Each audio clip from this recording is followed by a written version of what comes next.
So we're going to talk about smoking the vote. This election is an election of a lifetime. It's really important that not only are we very aware of everything that's going on, but that also we make sure to talk to our friends and family. And we have a panel of amazing experts that are going to help us figure out how to smoke the vote. And Dale Geringer has agreed to moderate this panel for me. Yay, Dale, look at your camera level, your lights. Go, Dale, yeah. Can you read this, or is it coming in backwards? It's coming in the right way. Great, okay. Well, so we have an election coming up, and by golly, we're prepared with a voter's guide, California Normal. Hold it up a little bit higher. Of which I'm the director, is publishing our biannual voter's guide for California. This covers every state office in California, the Congress, the legislature, and local ballot measures and local candidates of interest, such as the folks we heard earlier from Benicia and West Hollywood and anybody else. And there is a feedback link on this website. So if you know a local candidate whom we have missed, please let us know. We want to get a complete guide up there. This is still a work in process.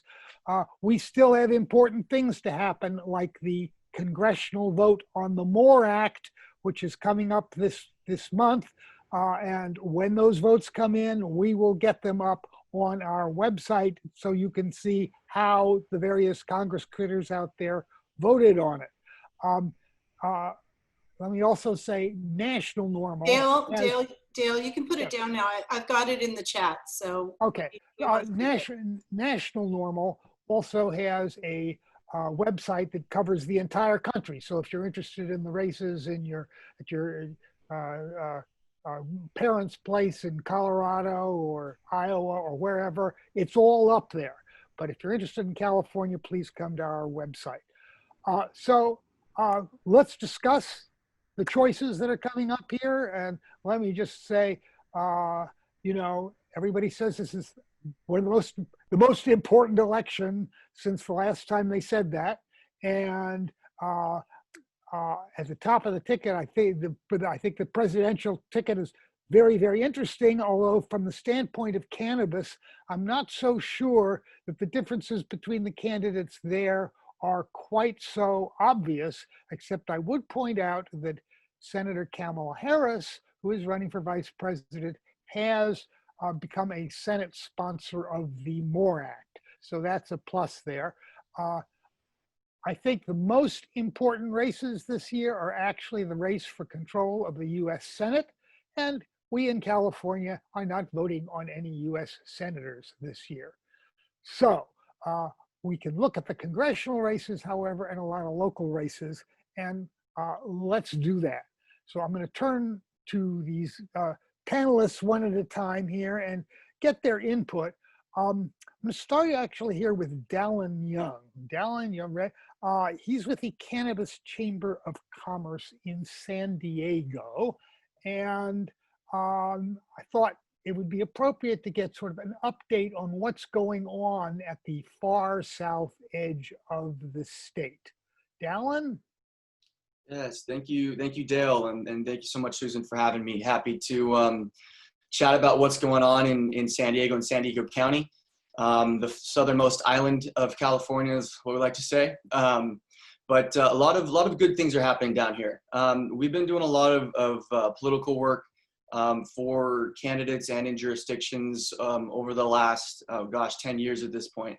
Been working with a lot of different folks. My background is actually in political campaigns, and so I've been working to help elect some of our pro-cannabis folks for a good while now. And this is all a slow grind, and I think we're getting to a really, really good point that this is becoming a big issue throughout the county, and a lot of our candidates are really starting to take this up. So I shared a voter guide that I'd like to go over. I don't know if we can do it now or later, but I'll be getting that out to everybody. And that covers all of the different candidates in key jurisdictions that if we were to change just a couple of seats in those jurisdictions, we'll be able to get a majority of pro-cannabis folks elected that we can then either get regulations passed or improve on regulations that are already in place. So some key races there are the city of San Diego. We have had a staunch opponent of cannabis in the mayor's seats since 2013. He is now termed out, and we have a good candidate in there in Todd Gloria, who's been working on this for a long time. Additionally, we have 5 of the 9 council seats that are also currently up for re-election. So we have a chance to totally restructure our city council and get our folks in there. And we have some really, really good candidates that are running for those positions as well. It's a lot to cover, so I mean, I guess I'll wait for people to go over that. It's posted in the chat, and I can answer any questions around that. We do have a couple other initiatives that are also on the ballot in Encinitas and Solana Beach. They were both covered, I believe, in the last panel. So yeah, we have a lot of really good stuff going on here, and I look forward to the conversation. Okay, so let's turn the conversation now over to Kyle Yeager. Kyle Yeager, many of you have seen his posts. He is the busy journalist for Marijuana Moment. He has all sorts of fascinating and quite up-to-date posts out of Washington, D.C. There's, of course, a lot of House races in California, as always, this year, a couple of which are even close. I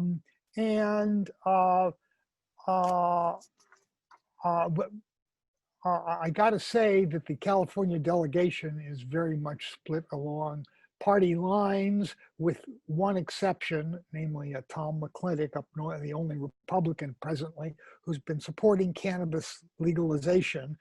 But in general, Kyle, what do you see about what is the significance of office seekers taking a pro-legalization stance now anyhow? Because almost all of the Democrats are doing that in California. Does that mean anything?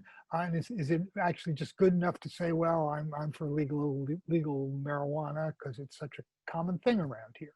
Yeah, I mean, I think that, when you look from Massachusetts to California, and increasingly in red states, that at the local, state, and federal level, more voters are paying attention to where their elected stand on marijuana policy. I think to your question, no, like with limited exceptions, voters on both sides are done with prohibition. They want a regulated market. They recognize the drug war is a failure, and it's no longer tenable for office seekers to campaign without cannabis reform as a key part of their platform. And then I think this is probably more true of the Democratic side, but increasingly you're saying, no, it's like, it's not enough to just have a pro-legalization stance, especially in a state that's already legalized in California. Voters are more interested in policy that promotes social equity and restorative justice, and they want those progressive changes. That's not, limited to that.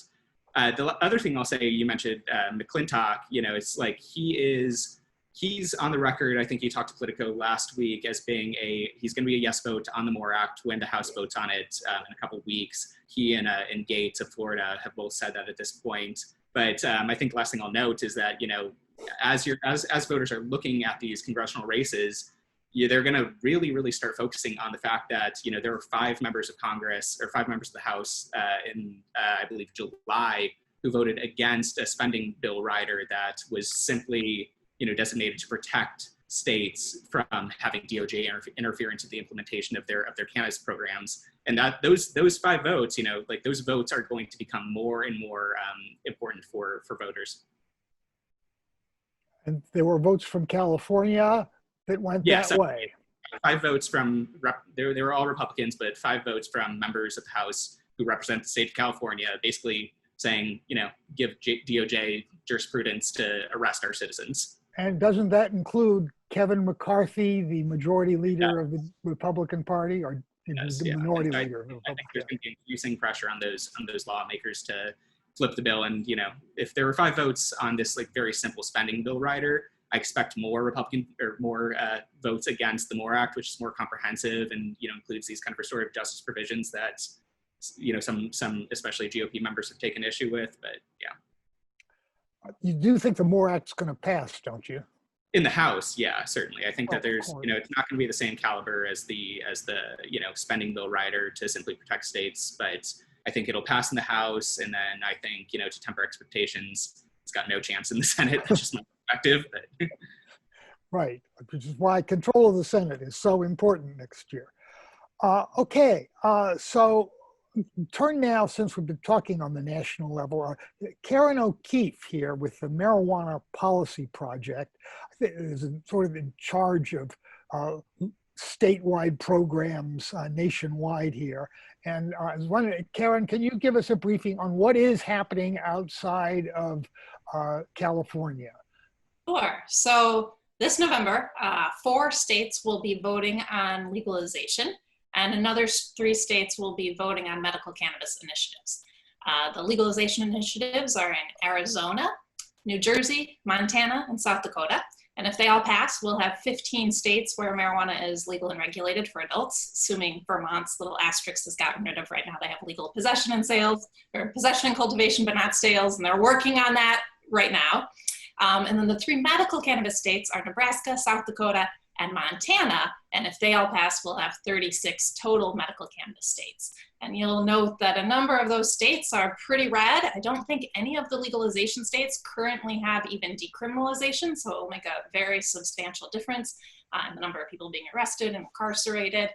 And hopefully it'll help motivate some federal reform in the members of Congress and the US senators too. We've seen in other races, for example, in Colorado, both Hickenlooper and Gardner, who are running for Senate now, had previously been opposed to legalization since legalization passed in Colorado. They both are supportive of it now, at least having no federal intervention. So in addition to increasing freedom in all of these states, hopefully it will translate to more supportive members of Congress and the Senate. Did I hear you say that some states have both a medical and a legal general legalization initiative? And you, One state. South Dakota. So South Dakota is actually, I believe, the only state where a medical cannabis initiative has ever been defeated, and it was defeated there twice. And so they'll have both medical cannabis and adult use legalization. And while polling has gone up, certainly that's one where support and volunteers would be really helpful. If people are interested in helping out, they can go to southdakota.marijuana.org. For Nebraska, it's nebraskamarijuana.org. And you can volunteer to send text messages, which you can do through the computer, or call voters, or otherwise help make sure that we win in both states. Did you mention Mississippi? I did. So they have 2 dueling medical marijuana initiatives. That's, Utah might be the most conservative state with medical marijuana so far, but Mississippi is right up there if it passes. So a Republican state lawmaker, Joel Baumgart, crafted with a bunch of advocates a very comprehensive medical cannabis constitutional amendment that's akin to a lot of the other state laws. It doesn't have a cap on businesses. It has a robust list of qualifying conditions, including pain and PTSD. After that qualified, the legislature put on a dueling initiative that would create probably the worst medical marijuana law. It would leave it up to this very conservative legislature to come up with the details, and I am not at all optimistic that they would be favorable. So voters will be able to choose, do you want either or neither to pass? First they vote on that, and then they say, if it passes, which one do you prefer? Oh, wow. Okay. Well, let's hope Mississippi rises to this occasion as they have risen to the occasion of finally changing their flag. Certainly. Well, this brings us to Katie Maple, who is Vice President of Government Affairs and Compliance with Perfect Union in Sacramento. And I believe you're familiar with a lot of the issues of local approval. And I know we've got a lot of local ballot measures that have to do with whether to approve or to tax or to both cannabis businesses of one sort or another. So could you sort of give us an overview of that, Katie? Sure. So I don't have a full list, but it sounds like you do. You have a pretty comprehensive. It's expanded already today. So I would. Yeah, but I can speak more broadly, and I think we have a unique opportunity right now. As most people know, back as early as last year, 70% of the cities and counties in California had some kind of ban in place or restricted, especially retail sales. And so what has happened since the beginning of the year and COVID-19 is there is a lot of pressure being put on local government budgets. So you're seeing jurisdictions across the state that may not have been interested in last year that are now reckoning with, we have budgetary woes. We don't know how we're going to balance our budget. We're going to have to lay off staff. And so there's really only one or two new sources of revenue that these jurisdictions can focus on. And one of those is cannabis. And so now you're seeing this influx across the state. I can barely keep up. I have my own running spreadsheet that I look at all the time and add to with the help of CannaRegs. Shout out to CannaRegs, they're amazing. And there's just a lot of interest in this one issue. And I think that is beneficial in some ways because it allows us to go in and have those conversations and help them craft a process that works really well, hopefully. In other cases, it might not be great because you have some jurisdictions that haven't given this a lot of thought. They threw it on their ballot, and hopefully they'll make the right choices and create something that works, but that could also not work. So at least in the jurisdictions that we're interested in, I've made a really solid effort to reach out and to help them craft a process that we think makes sense and that brings in all stakeholders and takes into account equity and makes it a fair process. So that's been my focus. Are there any particular ballot measures or regulatory systems that you're particularly proud of or you particularly favor? So in terms of regulatory systems, not everybody may agree with me on this, but our favorite thus far has been the city of Turlock. So the city of Turlock chose to not require a building as a part of their application process. I really personally agree with that. I think it's incredibly challenging, especially if you're a small business. Well, I'll backtrack. I think the reason why I like that process more is because it focuses more on jurisdictions that want to find the best operators and not someone who just happens to have the best building. What I've seen time and time again is you'll have, folks that go in, they buy up all the property, they have no idea how to run a dispensary, they'll get the license and then they can't open it. Or they open it and they don't make money and then they sell it off to whoever. So, I think if a jurisdiction really wants to focus on finding the best people, the people who know what they're doing, who give back to the community, who whatever, then they should have a process that encourages people to show their stuff. What do you do? And then once those people are chosen, then you can find a building. That's exactly what we did in Turlock. We were chosen as one of the top 4 applicants.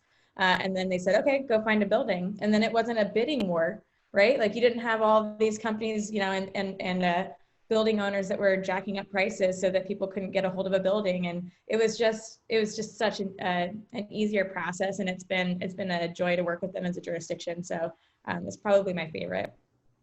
The ones I always find problematic are the tax measures that get put on the ballot, usually by the city council or board of supervisors. And you never know which way to go on that. Because it could be that tax measure is absolutely key to having any legal dispensaries or businesses in that jurisdiction. On the other hand, it could be that it's like a 7% tax or something like that, and it is totally unrealistic. And there's reasons to oppose it. So often I find divided opinion on these things. I would say the most common measure that we're seeing from the tax side is an up to 10%. So it's really general language. It says this jurisdiction can charge up to 10% cannabis specific tax. And usually that's a sign that jurisdiction is looking to start regulating. They might start licensing soon.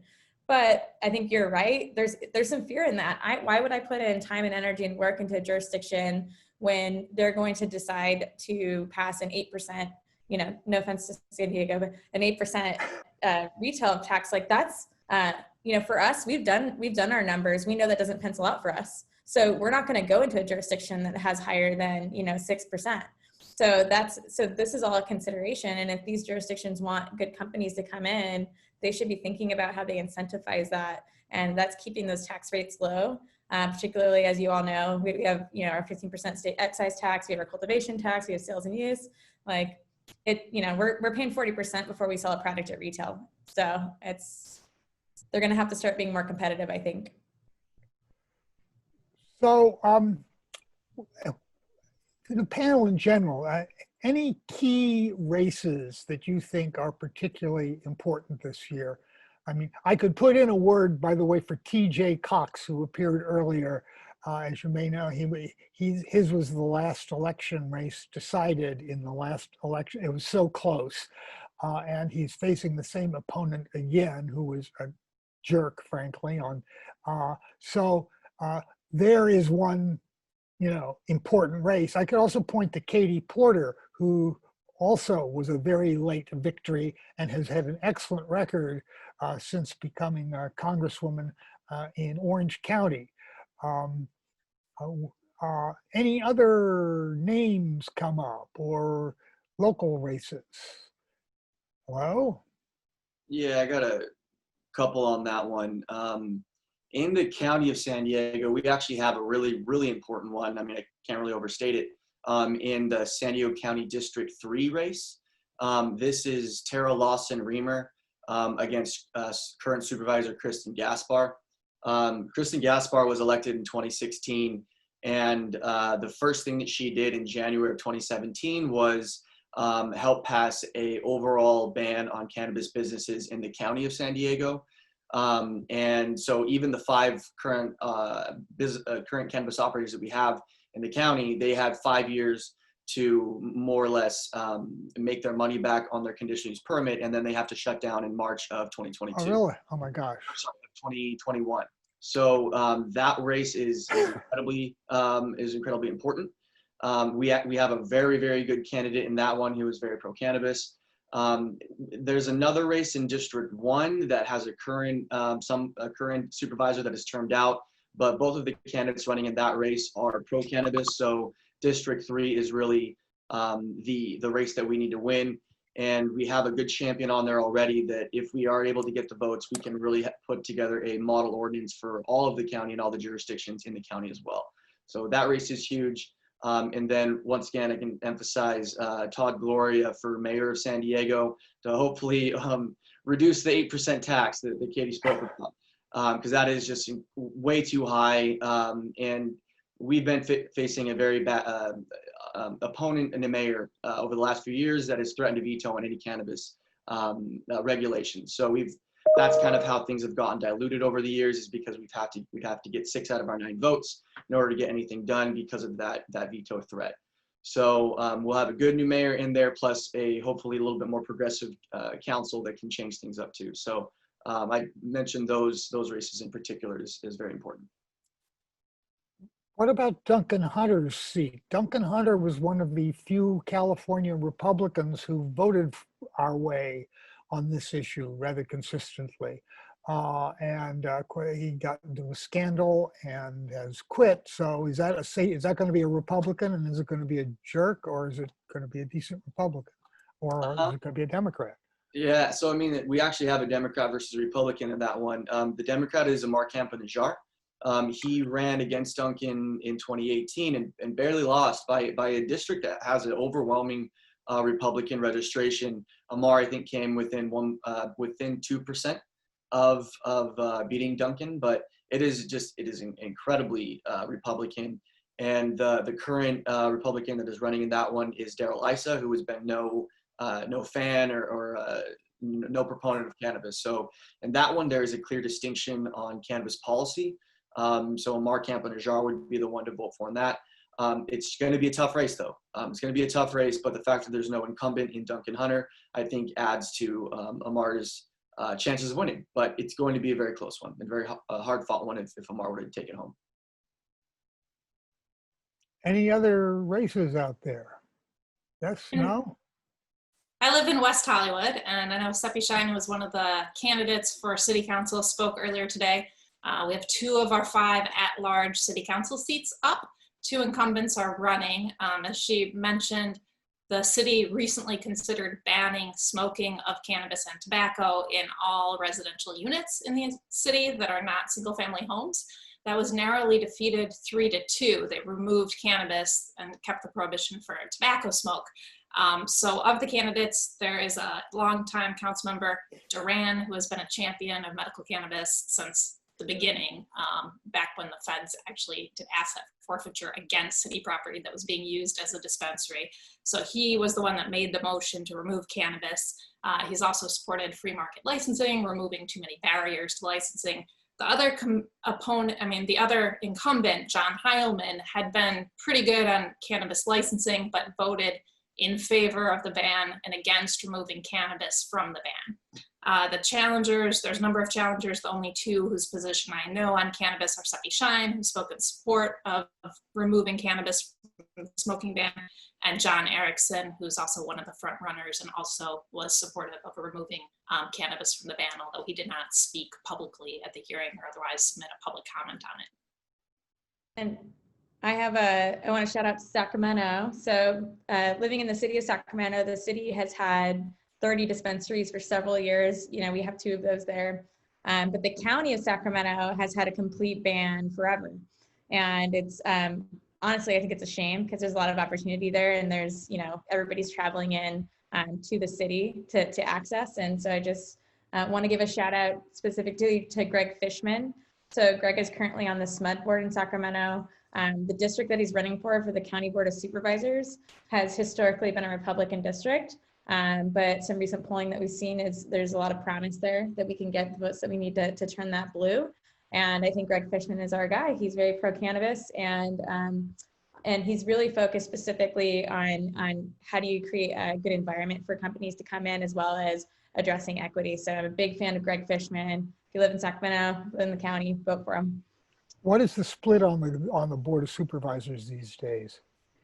Sac County. So we currently have 3 Democratic votes and 2 Republicans, but one of those Democratic he's been in that seat for 26 years, and he has never been a fan of cannabis. So we really only have 2 votes. We need that 3rd one. Got it. Well, that could be key then. I'm curious, Kyle. There has been some limited buzz. There was some limited buzz out there about wouldn't it be a terrific surprise if at some point President Trump came out and said something about legalizing cannabis or something like that. Where do those rumors come from? And is there anything there, or is this more QAnon stuff? You know, I mean, I think it's maybe a bit of a mix. I mean, after Roger Stone was released, I texted him and I was like, you know, hey, I know you've been whispering in his ear about this. Are we going to expect an October surprise? You know, it makes sense for him. I would say that the rumors probably are mostly unfounded. I mean, the president's re-election campaign has been pretty vociferously attempting to cast Biden as the drug war architect, and they're trying to leverage that. They're, you know, kind of ignoring some of the more hostile actions that the administration has taken in the cannabis space since he was elected. But what I would say is, you know, I wouldn't be surprised, you know, because you can never predict anything with this president. He's voiced support for the States Act. I wouldn't be surprised if the Senate takes up the States Act, you know, as the House, you know, takes up the MORE Act. I think that it could potentially inspire them to do that, especially given that Gardner needs a major win. And I think the president has explicitly signaled that he's supportive of the States Act. He's been consistently in favor of states' rights for cannabis policy. But in terms of like him plotting something on the marijuana front, like I think I don't know where those rumors come from. I think it's like a lot of strategists who feel like they have, you know, a deep embedded connection to the administration, but you know, the president's going to do what he's going to do because that's what he's always done. So I don't think it's at the forefront of his mind, but but I wouldn't be totally surprised, I guess is what I'm saying. Well, especially given that Biden remains opposed, you know, there's an opportunity there. There's a craving amongst, you know, progressives. There's a craving amongst libertarians for this. So I think there's an opportunity for him, but whether he seizes it, I don't know. Well, suppose Biden wins, but the Democrats don't control the Senate. Do you think there's any chance that that once, you know, they're not, they don't have the White House, that Mitch McConnell might change his tune on this? On the MORE Act, no, I don't think there's any chance that McConnell goes for the comprehensive kind of reform that Democrats are angling for. But I do think that, you know, I mean, he met, I reported last year that he secretly did go and meet industry stakeholders in the marijuana bit. You know, I mean, obviously he's a big hemp person, but he came to California and he met with hemp executives last year. I think that he's cognizant of the political reality of this. And I think that, you know, if, you know, assuming Biden and Harris take the White House next year, I think there's a pretty high likelihood that states gets taken up in both chambers, but, you know, and even more so, definitely the Safe Banking Act. I think that those are two more modest reforms, but in terms of the MORE Act, like, no, I don't think if McConnell's in power that it's going to advance. So, okay. Okay, any other big election angst that any folks have out here? I mean, actually, we all have election angst too. I think we have COVID angst, and then there's this police brutality angst, and there's all this going on now. I do think this lockdown has really given everybody cabin fever and raised the temperature everywhere. It really sort of reminds me of the 60s, the feeling out there, or the energy out there on the streets and everything. Yes. So this isn't angst related necessarily, but of course only about half the states in the country have a ballot initiative process. And so in the other states, the state legislatures are the only ones that can pass the laws. And so we're very involved in a lot of state legislatures, and we're publishing voter guides in some of them. So if people have connections to people in other states, a couple of legislative chambers that we're particularly watching are the Minnesota Senate. In that state, the governor supports legalization, the House is supportive, but the Senate leadership, who's currently Republican, has been staunchly opposed. So it's clear that it's not going to pass unless the chamber flips. So that's something that we're keeping an eye on. In Pennsylvania also, the governor's been staunchly supportive of legalization. Leadership in the legislature in both chambers is Republican and has been vocally opposed. We certainly would hope that they would evolve. If they don't, that's another chamber that's considered in play, both chambers of the legislature in Pennsylvania. And then there are a lot of individual elections, including in some really small districts. So we have like voter guides in New Hampshire, where if we had a couple more Senate votes, we might even be veto-proof for legalization. So there's a lot of states where a few races that are in sometimes very tiny districts could make a big difference for legalization or medical cannabis. Is there anything, for those of us who are Californians, which is pretty much everybody, is there anything more that we want out of the state legislature at this moment, or anything we're not hearing from state legislators that we ought to hear? I mean, I did like what we heard from the candidates earlier today, but of course that was just a handful of candidates, and they were they chose to talk to us, but they did seem to be some concern about the overtaxation there. But any other feelings about that? Well, one thing that California hasn't done that some other states have done, I believe, is include employment protections, even for medical cannabis patients. And I know there have been efforts for that. I believe Schwarzenegger vetoed a bill years ago. Nevada last year prohibited pre-employment drug tests for most positions for people applying even for adult use. So there's a lot of potential movement there for civil protections, both in employment and potentially other areas. I believe there are a couple things in Prop 64, but other states have gone bigger since then. I guess, sorry, go ahead. There you go. You go, Kyle. I had a quick line, just you know, I mean, there's been obviously the expungements provisions of California policy is important, but what I've been hearing from advocates is they've been relying so heavily on these kind of third-party, like Code for America, to facilitate the automatic expungements. And so I think what advocates would like to see out of the legislature would be to streamline those expungements and ensure that it's not just a county by county patchwork of, you know, who's getting the records cleared. And I want to build on that. So one of the things that we're doing is we're partnering with a couple of nonprofits to do expungement clinics across the state, because that is a huge issue. And that's something that we'd love to see. It's such an onerous process. People either don't know that they can do it, or they don't know where to start, or they're afraid to, right? There's this interaction with government and dealing with that whole process that's scary for people, and it really, really impacts people in low-income areas. It really impacts people in the Central Valley and through Southern California and places that are just more rural. So we're focusing on that too. I also want to give a shout out for, the labor side of things in terms of labor peace agreements and creating those relationships with labor. We're a really strong union company. We're proud of our relationship with labor. And so that's something that I not only look out for, but I support when I'm going in. And a really good example of this is in Fresno. Fresno just recently passed an amendment to their city ordinance and added in labor protection for that. That's something that we came and spoke in support of, and we're seeing more and more of that across the state, thanks to our friends in labor. So keep an eye out for some things that might be happening at the state level and also locally related to that. I know you're the moderator, Dale, but I'm imagining that California Normal has some ideas too. I'm curious. Do you have other things you think the legislature?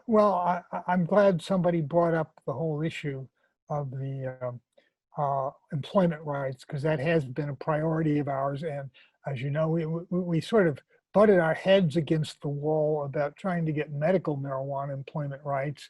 Basically got stopped by a union. It was the construction trades people just wanted a complete exception from anything having to do with drug testing for marijuana for them, just for their particular industry, because their particular industry is so sensitive. There's no way they can do without marijuana testing there, even though the construction trades industry has the worst rate of opiate abuse and addiction of any major industry.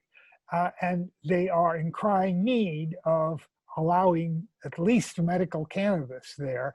But there's a real disconnect between the union leadership and the members that I've actually talked to, most of whom think that the whole drug testing thing is hooey.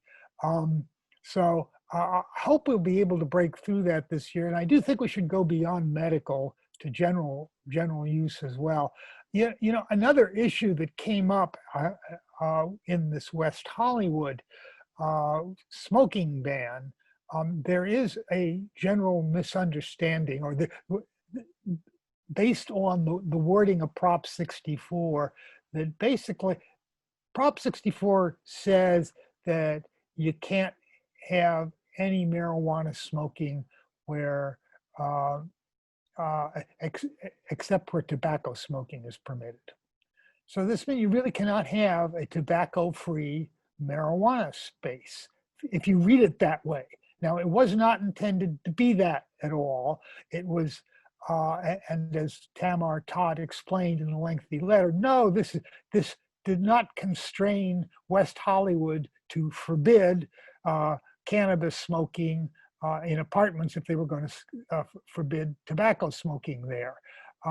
But it's a subtle argument, and it's been misunderstood. I know in other cities, they have in fact passed comprehensive smoking bans, including cannabis, sort of on the assumption that the cannabis and the tobacco go along.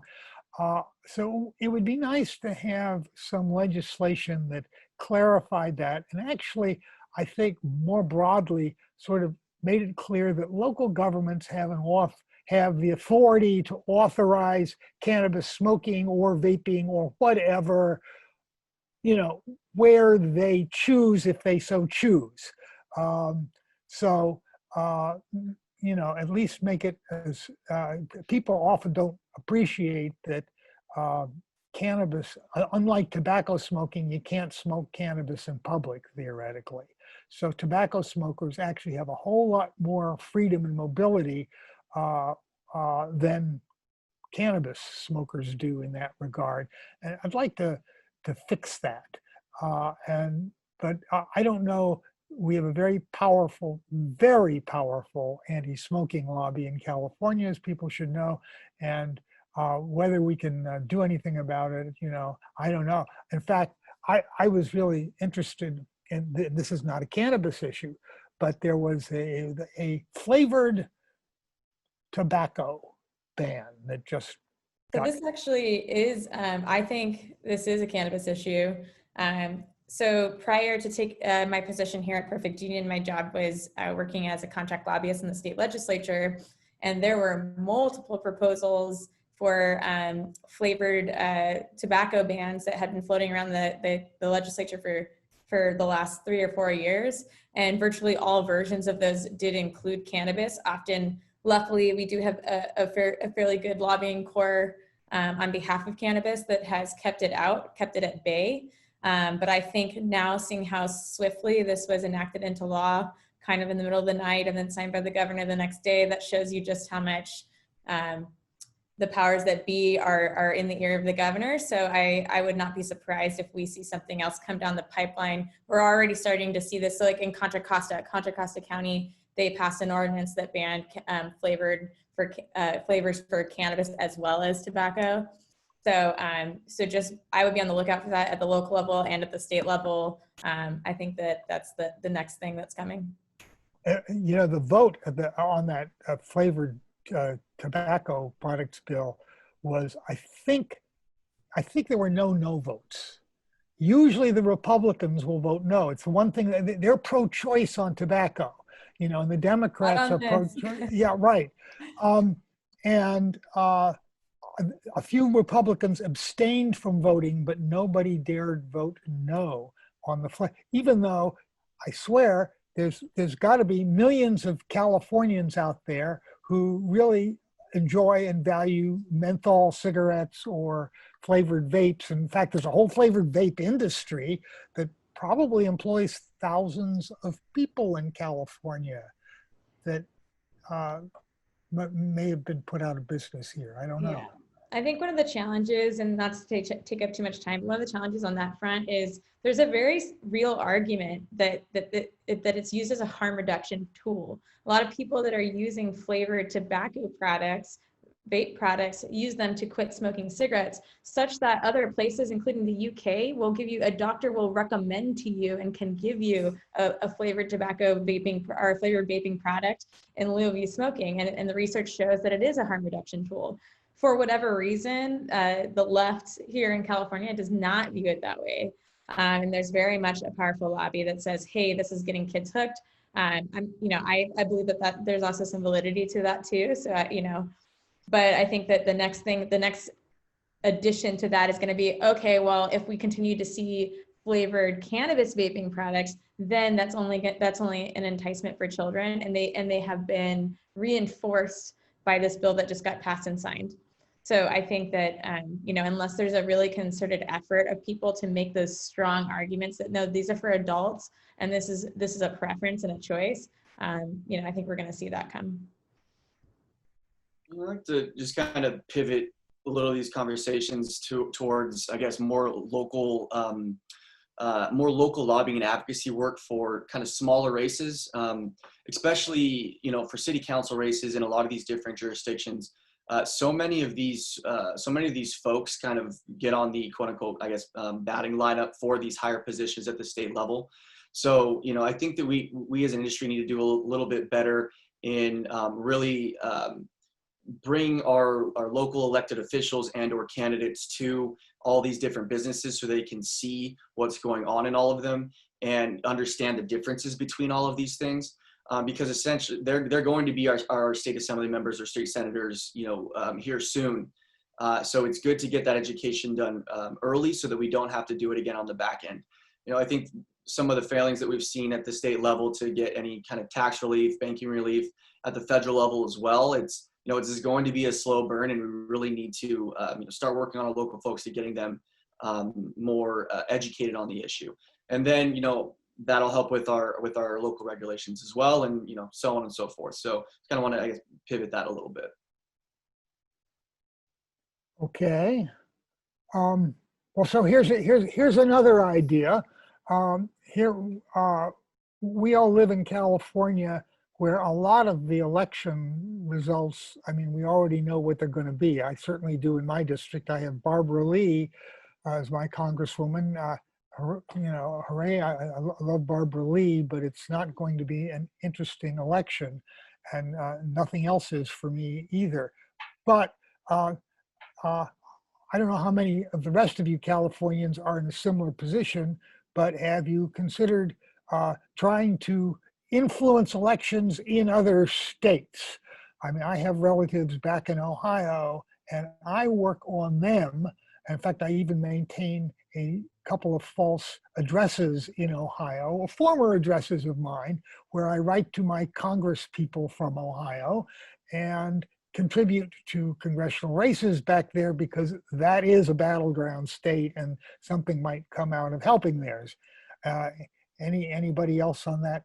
I don't know if it's in, so we actually are in 3 different states. We have operations in addition to California in New Mexico and Rhode Island. So I'm always keeping, and it's very random, you know, I travel weird hours, but so I'm always keeping an eye on what's going on, not just here, but also in those 2 places and other places that are adjacent to it. So, you know, I'm sure Karen can probably speak to this, but there's, you know, likely going to be recreational legalization legislation yet again in New Mexico next year. And then Rhode Island is opening up a process right now to allow for more retail licenses and kind of expand their program. So I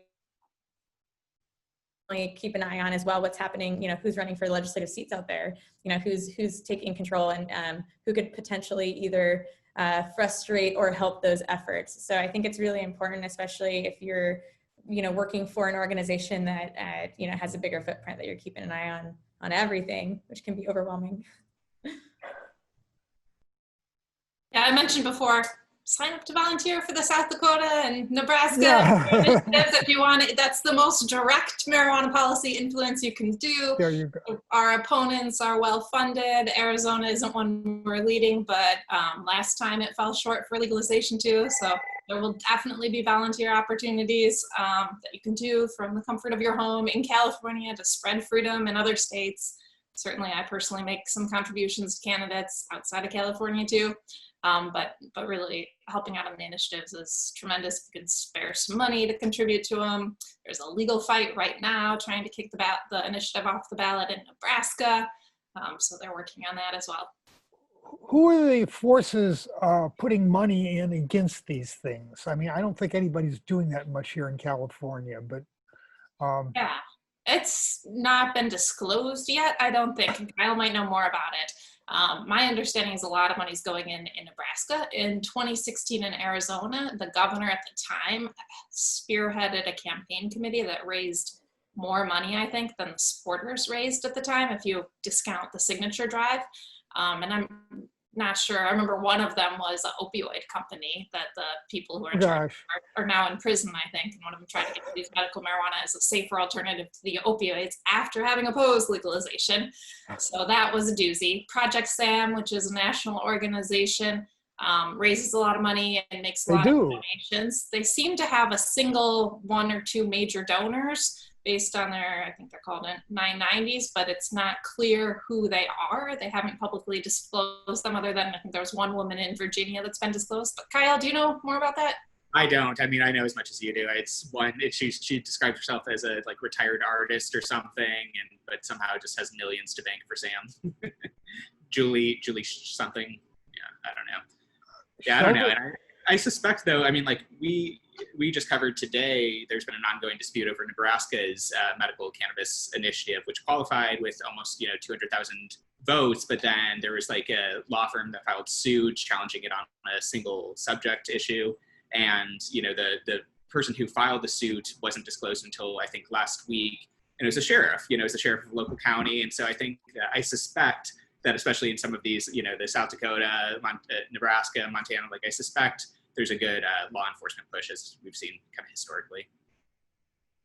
Yeah, that's a good point about sheriffs. In the past, we have often had some key sheriff races. I mean, we have some really bad sheriffs in certain places still in California. Historically, it's always very hard to replace a sheriff. Usually everybody's scared to run against them, and the only time something happens, either the sheriff retires, then he hands it off to his right-hand man, or else there's actually a scandal at the office and that creates an opening. But I have not heard of any sheriff's races, or district attorneys is the other one. And is anybody hearing anything on that? DAs used to be can be a key office here. Yeah, here in LA, Jackie Lacey, I'm not sure how she is on marijuana. Oh. She has a reputation of not going after law enforcement that abuse individuals, and she's being challenged on the left by George Gascon, I'm probably mispronouncing it, who I think used to be DA in San Francisco, and is broadly seen as the more progressive challenger. George Gascon, yeah, well, he actually came in. We were thinking he was going to be sort of conservative from his reputation, and he just went to the wall with, he was a sponsor of Prop 47, as I recall, or one of the big de-incarceration initiatives that we had. And he's really been very forthright about that. I mean, almost over the top, I would say, well regarded up here. I haven't heard about, I mean, he was fine on, he was going beyond marijuana usually. And certainly not a problem with marijuana. I don't know, I don't hear much about Jackie Lacey on that. I know somebody is in charge of trying to straighten things out in Los Angeles, and there's still enough illegal dispensaries down there that there's a call there for cracking down, right? I mean, you don't hear a call for crackdowns on illegal operators up where I am here in Oakland or San Francisco, because there aren't that many of them really. But Los Angeles is as usual backwards and upside down on this. Yeah, I never got medical marijuana licensing right. I mean, there was like bans, and then I've always, I think, had hundreds of illegally operating dispensaries that are storefronts, and consumers really don't have a very easy way of knowing what's legal and what's not. So, and the slow legal licensing process has made it all the more competitively advantageous for those that are illegally operating storefronts. If that's the closest store to someone, they probably will go there and not even know it's illegal. Actually, what about the situation in LA County, which has always been more conservative? I know we have at least one good candidate. Holly Mitchell is running for Board of Supervisors, right? And Holly Mitchell has been a dynamite senator. I'm not sure. My supervisor's not up, so you probably know it better than I do. I don't know it very well. I just know. I mean, isn't LA County even behind the city as far as licensing is concerned? No, I'm not sure. I feel like I would have heard about it if there was an issue, and it's only the unincorporated areas, of course, of the county that it would apply to. But I really haven't heard much about it.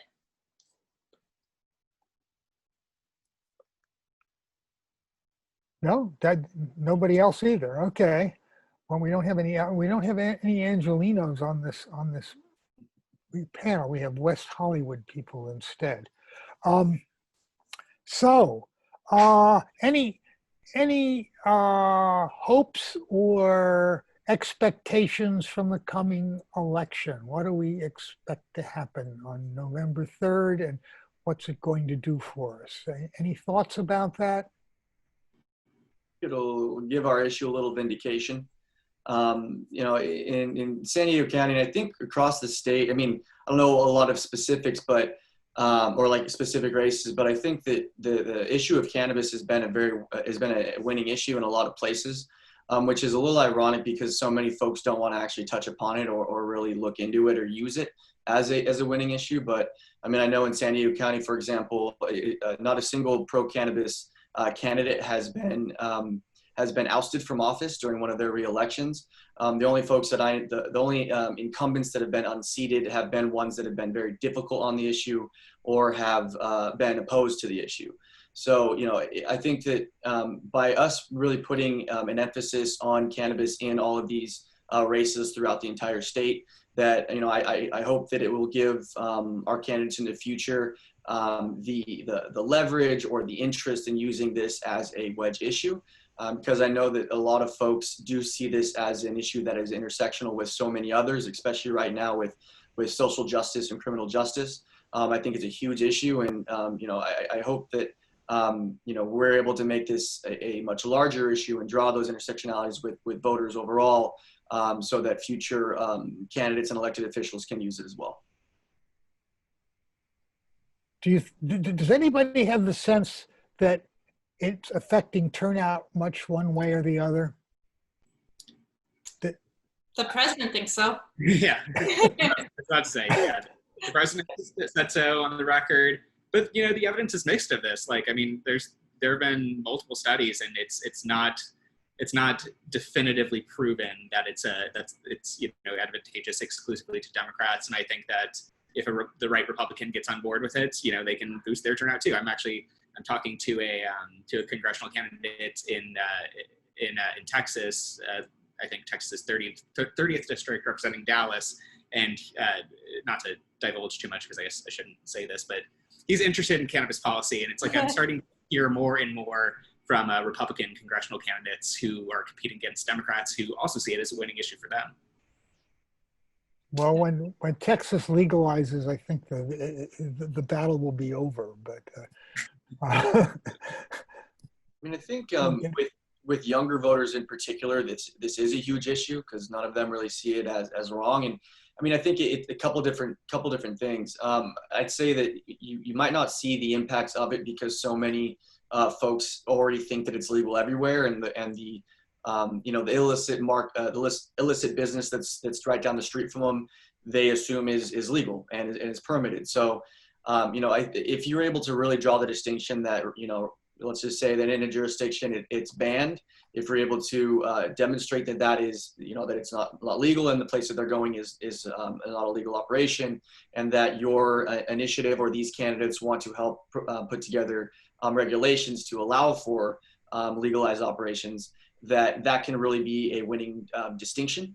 But we've done a lot of initiative works throughout San Diego County, and the overall thing that I've taken away is that nobody really understands the intricacies that we all do, especially when it comes to zoning and regulations and everything. So it needs to be an education campaign for everybody to let them know what exactly is happening at your local level, and that the places that they've been visiting for years are actually not legal operations, and then be able to show them that there is a way to do this legally, and we need to be able to generate revenue and jobs in the legal market.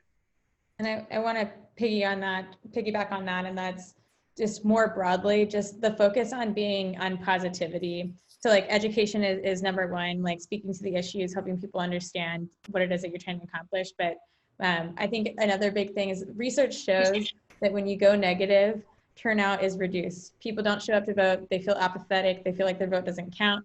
And there's a lot of that going on as you look around you, and the negativity that's, before us with this presidential election. So I would just implore people who are working on, specifically local initiatives or state initiatives, that you focus on the positive elements and you help people understand how they can vote, how they can mail in their ballots, go to a vote center, whatever that may be, and encourage them to do so, because I think the more turnout that we get, the better results we will see.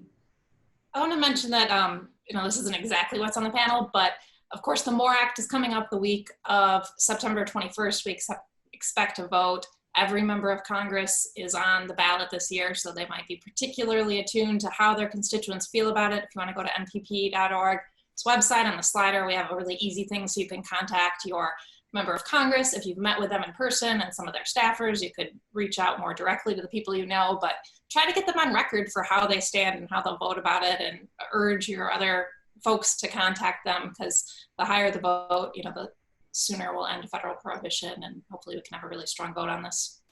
And I know you guys and we at Normal also put out a lot of alerts about this, to contact your Congress critter and tell them to vote for the MORE Act. I think, I was specifically urge people who are in Republican districts to do so here in California. There are not so many of them, but you know, we still have work to do there. I could selfishly plug, I don't have a direct call to action, but Marijuana Moment is a reader-supported publication. We are trying to do all the best we can to keep you guys informed with every development, every step of the way, whether it's the MORE Act, local initiatives, down to I cover Mexico and Canada. So just going to plug a little link in here for our Patreon. We really, really appreciate and rely on monthly reader donations. Okay, well, it looks like our time is up. Thank you very much. And let's all go out and vote, huh? And let's get a new gang in there. Okay. Absolutely. GOTV.